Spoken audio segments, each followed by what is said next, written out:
Alright, an exciting chapter and a super bad audio. Let's get started.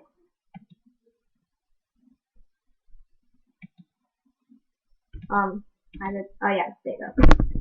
Chapter 11. She was smaller than he had expected.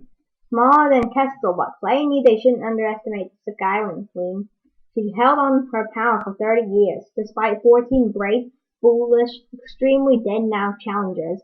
She was one of the longest-lived and deadliest queens of Pyria, not to mention one of the worst possible dragons to get her claws on the Dragonets of Destiny, especially since she was allied with Byrne, who hated the prophecy and had destroyed the Skyrim 6 years ago. Clay tried to remember anything else they'd learned about Scarlet. All he could think was scary. Queen Scarlet let go of Tsunami's talons and slipped the medallion over her own neck. She turned and ran one claw down Clay's snout. Now you, Mudwing, make me curious. We're on the same side, so why didn't you recognize me? Like I said, Tsunami started. Queen Scarlet silenced her with a flick of her tail. I'd like to hear the Mudwing speak, she said, all rumbly, deep, and nervous. Hello? Clay stammered. We've been underground a while, kind of always. Tsunami made a face at him behind the Queen's back, which guessed he meant that he shouldn't give away too much anyway. But what was supposed to stay? He glanced up at the mountains looming overhead and realized that they were the outlines of a golden glow. The sun was coming up. They needed to go rescue their friends, and fast, before Kestrel took out her anger on the Dragonets she could find. We're just passing through, he said to Queen Scarlet. The row of rubies over the Queen's eyes arched disbelievingly. It was an honor to meet. It was very terrifying, the only word he could think of. We have to go, he blurted. Already? That's heartbreaking. I hate being abandoned in mid-conversation. There's so much more I want to know about you. She brushed the tip of her claw along the bottom of Clay's chin. I think the only place you should go back is to my palace in the sky. Doesn't that sound thrilling?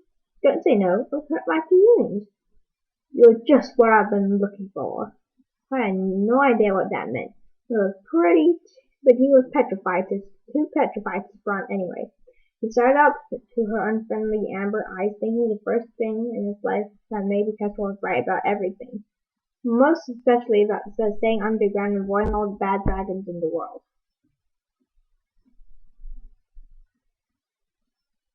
Turn the page.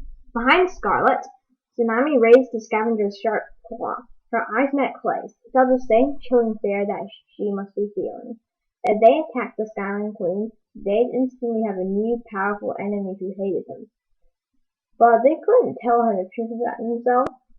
She'd take them captive or sell them to her ally Byrne, or kill them just to mess with the prophecy. And they couldn't go with her either. They had to get back to her friends. He nodded slightly. He had no choice. Tsunami stabbed the claw through Queen Scarlet's tail at the vulnerable spot, driving it straight through the ground beneath. The Queen roared with fury and pain. She whipped her head around and blasted fire in all directions. Fly! Tsunami yelled. He rolled under the flames and shoved Clay's tail. He spread his wings and bolted into the sky with Queen Scarlet's fire scorching his claws. Tsunami flapped beside him, her wing beats wobbly but determined. I won't take her long to get free, Tsunami said. Quick, we have to lose her in the peaks. She soared up in the cliff, and Clay followed. They flew past the top of the waterfall where the river followed out of a hole in the cliff. They flew up and up until they reached the top and whooshed onto a rocky plateau, or whatever that word is, studded with dark green trees and bushes. Even up here, the mountains loomed over them, impossibly high and unbearably big. The peaks zigzagged to the north and south like crooked. The peaks zigzagged to the north and south like crooked dragon teeth, a jagged road that went on and on and on and on. The bigness of everything kept overwhelming Clay. How would they ever find their friends again in all this? And even if they did, what could 5 dragonets do to save a big world this big? Tsunami led the way, staying low and sweeping around the trees, diving into the chasms where they found them. Her wing beats were getting stronger as she flew. Sunlight spread across the mountains, dazzling Clay's eyes. He wasn't used to so much brightness. Not only was this was only dawn. The ferocity of midday sun was still ahead. "Here!" Tsunami called, jerking her head towards a dent in the side of the mountain. They spiraled down to land on the ledge outside a small cave. From here they could look over a rocky plateau again, whatever that word is, with valleys and mountain peaks spread out around them. Clay peered down nervously. The roar of the waterfall was a faint rumble in the distance. There was no sign of Queen Scarlet. "I can't believe you did that," he said to Tsunami. "I had to, didn't I?" she asked without her usual conviction. She scratched at her gill, looking worried, then slipped into the shadow of a cave to check that it was empty. Clay wanted to reassure her, but he was worried too. He closed his eyes and turned to face the rising sun. The heat soaked down through his scales until even his bones felt warm at last. "Just see yourself," Tsunami said from the cave. "You're practically glowing. I didn't know my wings had so many colors on them." Clay opened his eyes and glanced down. He always saw himself as just brown, plain brown scales. Ordinary brown scales, the color of flat mud from horns to tail. But now, in the full sunlight for the first time, he could see gold and amber glints between his scales. Even the brown seemed richer and deeper, like the mahogany trunk where webs kept the most delicate scrolls. "Huh," he said. "You're so pretty," Tsunami joked, emerging into the light. Clay had to bite back a gasp. While the sun brought out its colors, it made her look bejeweled, like a dragon made of sapphires and emeralds, or summer leaves and oceans. Without glory and how beautiful she already was in the gloomy caves, none of them would be able to look at her in the full sunlight, or they'd be too dazzled to speak to her ever again. Glory. Clay squinted out on the mountainside. There were crags and holes and rocky outcroppings that might lead to the tunnels everywhere. He had no idea what the outside of their home looked like. They could see a lot of mountains from here, but no smoke signal yet. The sun had nearly cleared the horizon now, climbing slowly back up the sky, chasing away the 3 moons. Clay saw several red shapes flitting around the distant mountain peaks. At first he thought they were birds, till he spotted fire flicking around them like lightning and realized they were dragons. This was definitely Skyrim territory. Starlight was right about where the secret cave was. But Clay had no idea how they escaped the mountains now that the Skyrim was probably hunting them down in a towering rage. Tsunami seized his shoulder. Over there!" she cried, pointing. Then a column of smoke was starting to rise from a hole partway down the slope. Clay flung himself into the air and swooped over the hole. It was enclosed, like the partly hidden by a thickness of branches, but so he couldn't land next to it. But it was open to the sky and looked like the shape of the sky hole to him. It had to be his friend. Tsunami swept up beside weird screen thing. Oh yeah, okay. Tsunami swept up beside them. They both hovered around the smoke, trying to peer down into the hole. Wait, just in case we missed some parts, I'm just gonna, because, yeah, might have closed for a second. So I'm just gonna start from, the sun had nearly cleared the horizon now, climbing slowly up the sky and chasing away the 3 moons. Clay saw several red shapes flitting around the distant mountain peaks. At first he thought they were birds, until he spotted fire flicking around them like lightning, and realized they were dragons. This was definitely Skyrim territory. Starlight was right about where the secret cave was, but Clay had no idea how they escaped the mountains now that the Skyrim Queen was probably hunting them down in towering rage. Tsunami seized his shoulder. "Over there!" she cried, pointing. A thin column of smoke was starting to rise from a hole partway down the slope. Clay flung himself into the air and swooped over the hole. It was enclosed and partly hidden by a thick thicket of branches. so he couldn't land next to it.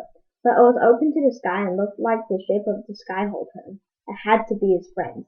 Tsunami swept up beside him. They both hovered around the smoke, trying to peer down in the hole. Starflight and Sunny must be right there. Right below us, the smoke smelled of old paper. He felt a twinge of pity for Starflight burning some of his beloved scrolls. So we're close. We have to find the entrance. Sorry, I have something. The tunnel must come out of somewhere nearby. She spiraled down the rocky ground outside the bushes. She started pacing as she was trying to count off the distance from the study room to the entrance tunnel. Clay stayed up in the air circling. He had the same funny feeling that he had looked at Tsunami could win, that if he relaxed and just looked, he could see how things would fit together. He'd walked at the caves under the mountain a million times. He knew them better than his own claws. He could hear the faint roar of the waterfall, so he could guess which way was on the ground the river flowed. He pitched through the tunnel from the study cave to the entrance hall and central hall and mapped it around the craggy rocks below. Here, he called to Tsunami, swooping down to land.